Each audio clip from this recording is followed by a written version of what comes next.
माझं काय असं पहिल्यापासून स्वप्न नव्हतं. म्हणजे माझ्यापेक्षा कमी पात्रता असणारी म्हणजे शिक्षणाने हे असलेली साधी साधी मुलं भरती झाली. मग त्यावेळेस तुम्ही अभ्यास करायचे किंवा ग्राउंड करायचे, त्यावेळेस तुम्हाला असं वाटलं नाही की एवढी कॉम्पिटिशन असते, 2 लाख 3 लाख असे फॉर्म येतात, मग आपण यात टिकू का, असं कधी वाटलं नाही का तुम्हाला? बरोबर. हे मुलं एवढे मार्क पडतात, मला का कमी पडतात? 30-35चा स्कोर असायचा माझा. पर्यंत नवीन जाऊ मुलं शकतो. आली की त्यांना असं वाटतं की यार मी पहिल्याच भरतीत भरती झालो पाहिजे किंवा दुसऱ्याच. असं नाही, 1-2 भरत्या या ठिकाणी अनुभव घ्यावा लागतो त्यामध्ये बरोबर. आणि नंतर कुठेतरी आपल्याला यश भेटत असतं. पण त्या अनुभवाने मला एक कळलं की अजून आपण प्रॅक्टिस केली ग्राउंड मध्ये किंवा लेखीचा चांगला अभ्यास केला तर 100% होणार.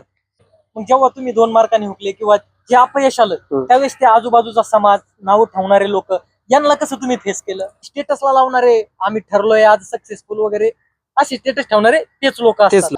मोटिवेशन म्हणजे सगळ्यात महत्वाचे आपले आई वडील. नमस्कार विद्यार्थी मित्रांनो, मी अमोल दैफळे, मुंबई पोलीस.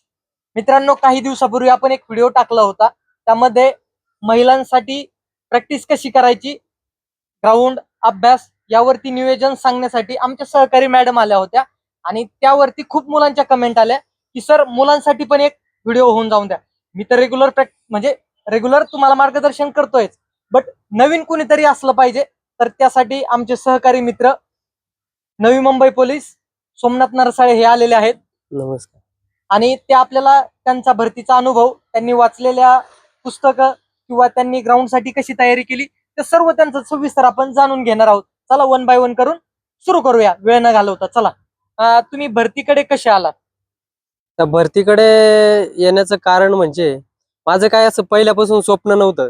12वी पर्यंत मला पोलीस मध्ये ग्राउंड किंवा पेपरला काय असते काहीच माहित नव्हतं. सर्व बरोबर. काही नंतर गावातली काही मुलं भरती झाली. बरोबर. म्हणजे माझ्यापेक्षा कमी पात्रता असणारी म्हणजे शिक्षणाने हे असलेली बरोबर. साधी साधी मुलं भरती झाली. पण त्यांना मार्गदर्शन भेटलं आणि ते भरती झाले मार्गदर्शन समजा. भेटलं.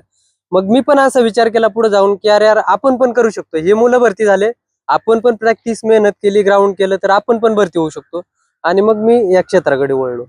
बरोबर. मग सुरुवातीला तुम्हाला असं म्हणजे तुम्ही अकॅडमी वगैरे जॉईन केली की घरीच तयारी करायची, कसं ते?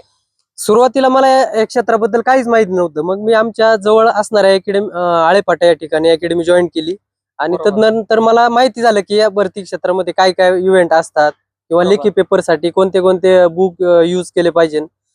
तिथून पुढे मग मला या भरती क्षेत्रातली सर्व माहिती मिळायला लागली.